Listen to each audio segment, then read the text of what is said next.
Good morning to all of you. I am Wasim Khan. Today we discuss on methods for handling deadlock. Before going to discuss on methods for handling deadlock, some points I will cover. जैसे कि मैंने बताया था, ये set of block process होती हैं जो hold करके रखती हैं रिसोर्स को और वेट करती हैं उन रिसोर्सेस का जो कि दूसरी प्रोसेस के सेट ने एक्वायर करके रखा है। इसको ऐसे समझ सकते हैं कि हमारे सिस्टम में दो डिस्क ड्राइव हैं और P1 और P2 दोनों ने एक एक डिस्क ड्राइव को होल्ड करके रखा है और दोनों को एक दूसरे की डिस्क ड्राइव की जरूरत है।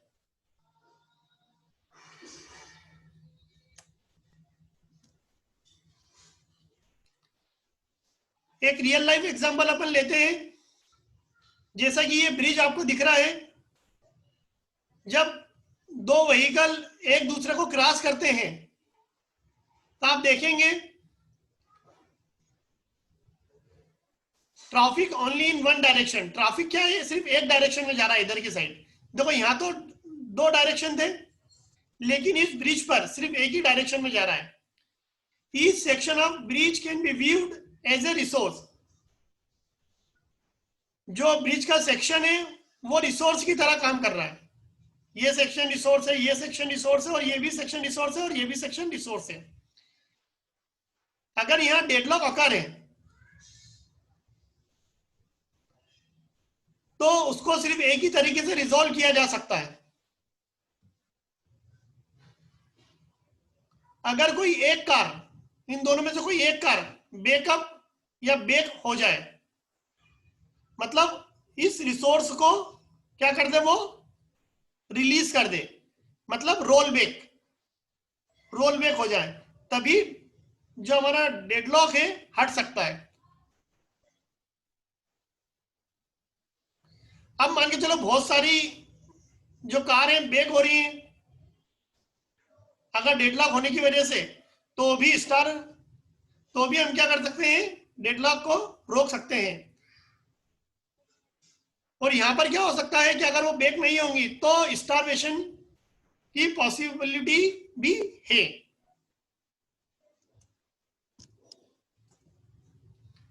अब जैसे जो हमारा सिस्टम मॉडल लेता है उसमें रिसोर्स होते हैं R1, R2, R3, R4 up to Rm तक। रिसोर्स क्या हो सकते हैं, CPU cycle, memory space, input output devices, ये सब हमारे रिसोर्स हैं। हर रिसोर्स का टाइप होगा और उसका इंस्टेंस होगा। हर प्रोसेस यूटिलाइज करती है रिसोर्स को तीन तरीके से, या तो रिक्वेस्ट करके, या यूज करके, या रिलीज करके। जो हम आगे रिसोर्स अलोकेशन ग्राफ पढ़ेंगे उसमें वर्टाइसेस का एक सेट होगा और एक एज का सेट होगा, और जो V है वो पार्टीशन है हमारा वर्टाइसेस दो, उसमें प्रोसेस और रिसोर्सेस में। और एज क्या है, हमारी रिक्वेस्ट एज और असाइनमेंट एज। जैसे देखेंगे डायरेक्टेड P1 टू R, तो ये क्या है, डायरेक्टेड एज है जो रिक्वेस्ट कर रही है। असाइनमेंट एज क्या है, R टू P, जो रिसोर्स किसको असाइन हुआ है, P को। तो ये डायरेक्टेड एज है, दोनों डायरेक्टेड एज है, लेकिन एक में रिक्वेस्ट है और एक में असाइनमेंट है। जब हम रिसोर्स एलोकेशन ग्राफ पढ़ेंगे तो उसमें आप ध्यान देंगे कि जो हमारा प्रोसेस है उसको हम सर्कल के थ्रू बताएंगे, और जो हमारा रिसोर्स है उसमें इंस्टांस होंगे। जैसे यहाँ पर जो रिसोर्स को हमने रेक्टेंगल बॉक्स में रिप्रेजेंट करा है, और उसके अंदर इंस्टांस है 4। यहाँ 2 भी हो सकते हैं इंस्टांस, 3 भी हो सकते हैं, और 4 भी हो सकते हैं। P1 रिक्वेस्ट कर रही है इंस्टेंस ऑफ R रिसोर्स का, तो ये रिक्वेस्टिंग आपको दिख रहा है। अब P प्रोसेस ने होल्ड करके रखा है इंस्टेंस ऑफ R को, तो आप ये देखेंगे इस इंस्टेंस को P1 ने होल्ड करके रखा है। ये जो इंस्टेंस है किसका है? रिसोर्स R का इंस्टेंस कौन सा? ये, इसको होल्ड करके किसने रखा है? P ने। ये जो सिंबल है हम रिसोर्स एलोकेशन ग्राफ में यूज करेंगे। तो यहां आपने देखा कि प्रोसेस को हमने सर्कल, फिर स्क्वायर, और फिर ये प्रोसेस से एरो जा रहा है रिसोर्स की तरफ, तो रिक्वेस्ट है। और अगर एरो का जो डायरेक्शन है वो प्रोसेस की तरफ है, मतलब असाइनमेंट है। तो ये इंस्टेंस रिसोर्स R का प्रोसेस P को असाइन हुआ है। इसको हम ऐसे भी देख सकते हैं, जो रिसोर्स एलोकेशन ग्राफ है कि यहां आप देखेंगे P जो प्रोसेस है P1, उसने R2 रिसोर्स के इस इंस्टेंस को होल्ड करके रखा है और वेट कर रही है R1 रिसोर्स के इस वाले इंस्टेंस का, जो कि P2 प्रोसेस ने होल्ड करके रखा है। और P2 वेट कर रही है रिसोर्स R3 के इंस्टेंस का, जो कि P3 ने होल्ड करके रखा है। तो अब आप देखेंगे कोई एक प्रोसेस दो रिसोर्स को भी होल्ड करके रख सकती है, ये आप देखेंगे।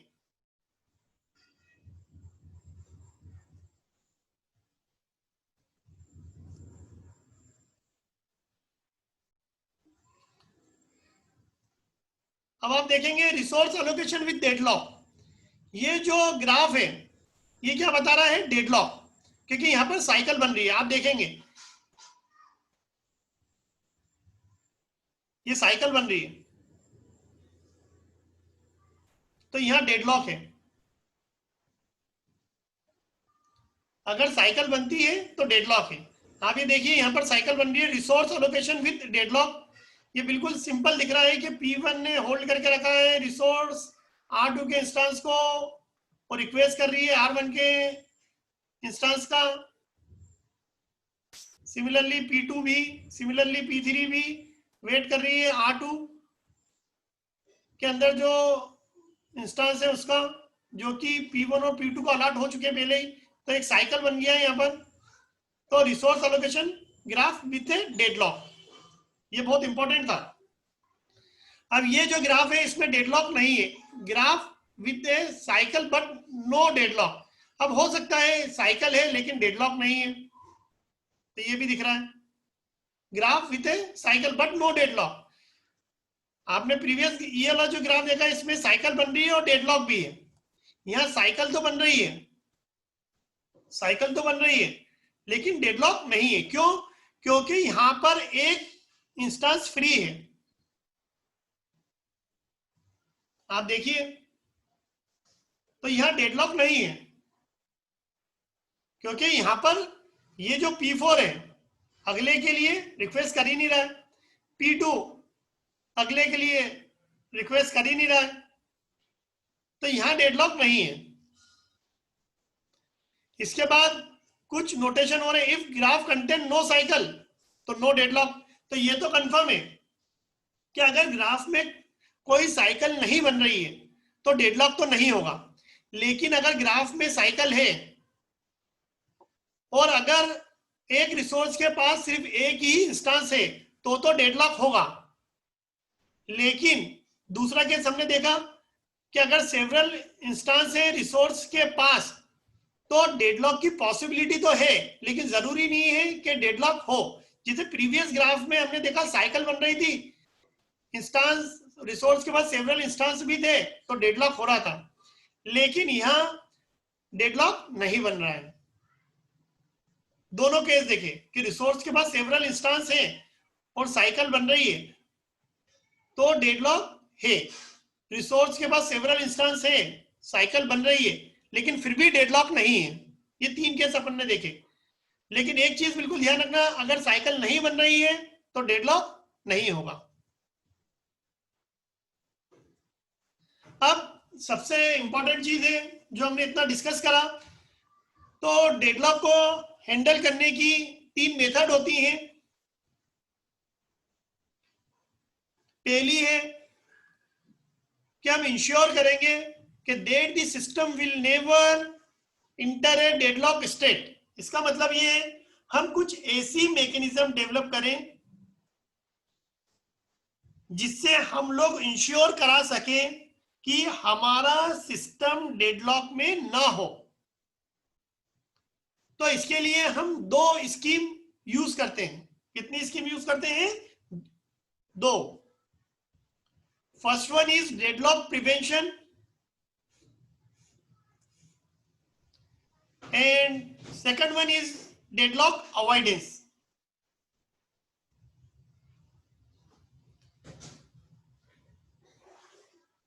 इनको हम आगे डिटेल में भी पढ़ेंगे। डेडलॉक प्रिवेंशन में क्या होता है कि जो भी हमारी 4 कंडीशन होती हैं उनमें से किसी एक कंडीशन को हम फेल कर सकते हैं डेडलॉक को रोकने के लिए। अब 4 कंडीशन कौन सी थी हमारी? हमने mutual exclusion, hold and wait, no preemption और सर्कुलर वेट। जब ये चारों कंडीशन साइमल्टेनियसली अकर होती हैं तो हमारा डेडलॉक होता है। लेकिन इन चारों कंडीशन में से किसी एक कंडीशन को भी हम फेल कर देंगे, हमारे सिस्टम में डेडलॉक रुक जाएगा। हमारी सेकंड स्कीम है डेडलॉक अवॉइडेंस।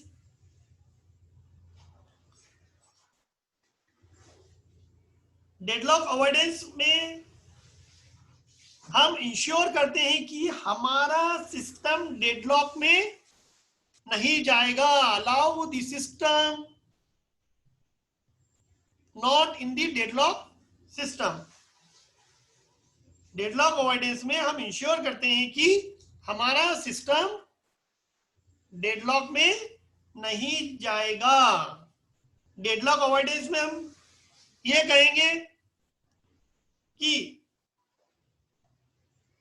किस रिसोर्स की क्या रिक्वेस्ट है, किस प्रोसेस के लिए आई है। इसके लिए हम आगे डेडलॉक अवॉइडेंस के लिए सेफ स्टेट और बैंकर्स एल्गोरिथम पढ़ेंगे डिटेल में। दूसरी जो मेथड है डेडलॉक को हैंडल की करने की के allow the system to enter a deadlock state and then recover, जिसको बोलते हैं deadlock detection.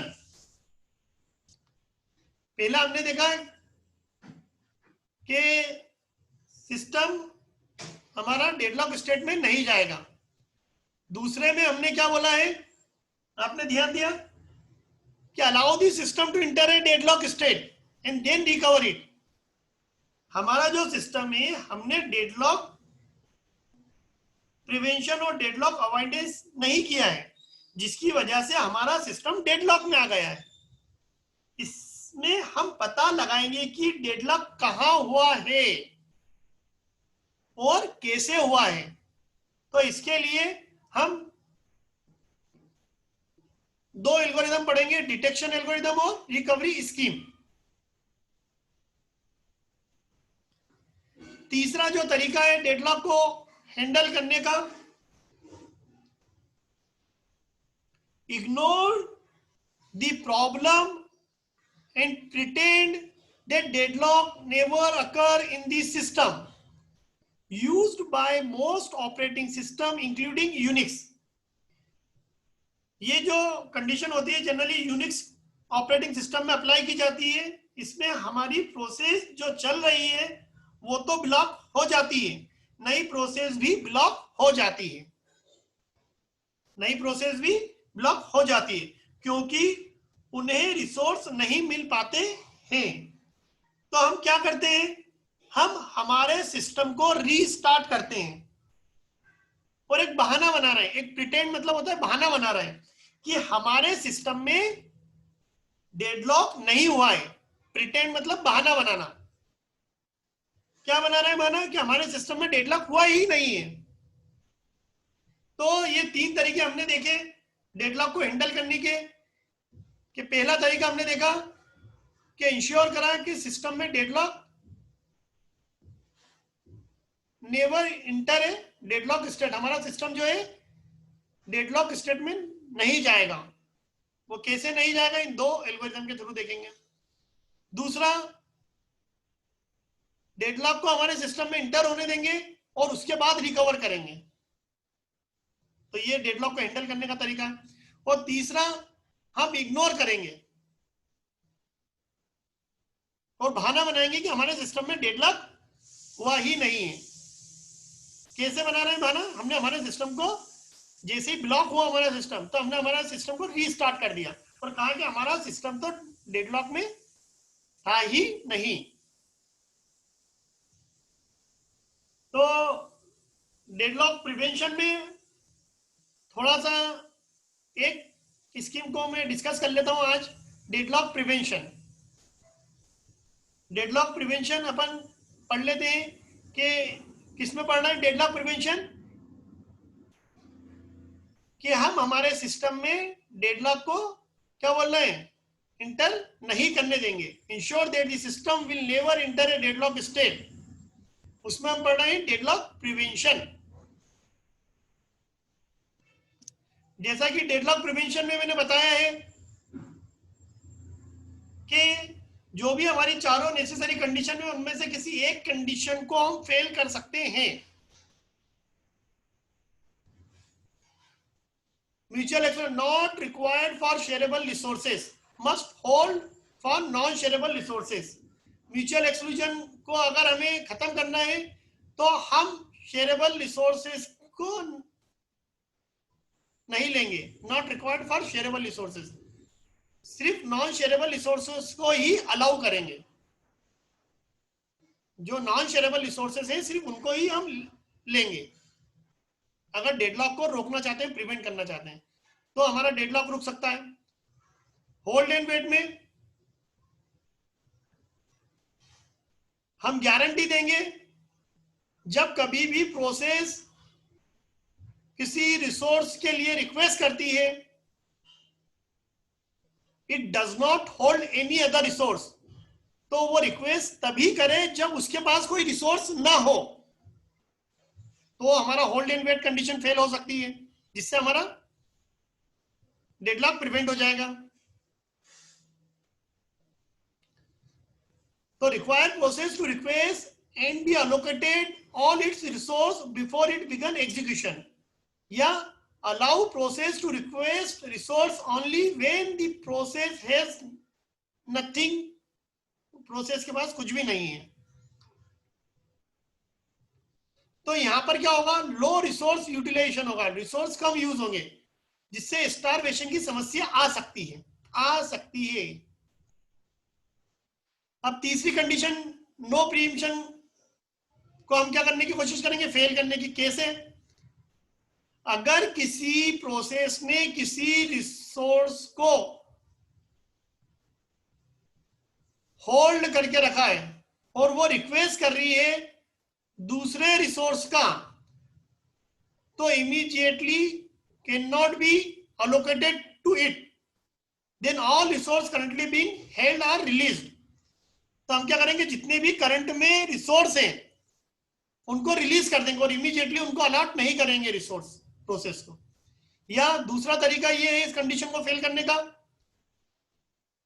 प्री-इम्प्टेड resources are added to the list of resources for which the process is waiting.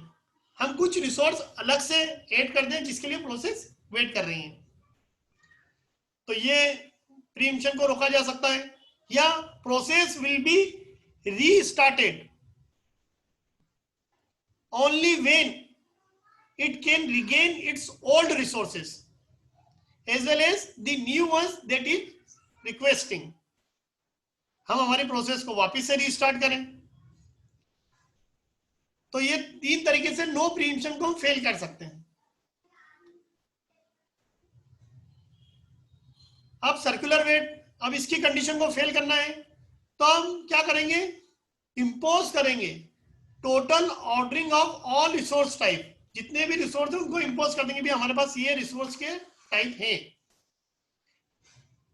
And require that each process request resource in an increasing order of enumeration. और हम क्या करेंगे, हर process की जो request आई है resource की, उनको increasing order में अलॉट करेंगे, ना कि सर्कुलर मैनर में। तो डेडलॉक को प्रिवेंट करने के लिए इन चारों कंडीशन में से किसी एक कंडीशन को अगर हम फेल कर देंगे तो हमारा सिस्टम डेडलॉक स्टेट में कभी भी नहीं जाएगा। Our system will never enter a deadlock state when we use deadlock prevention scheme in which we fail one condition from these 4 condition। तो आज का लेक्चर में यही समाप्त करूंगा। Thank you very much.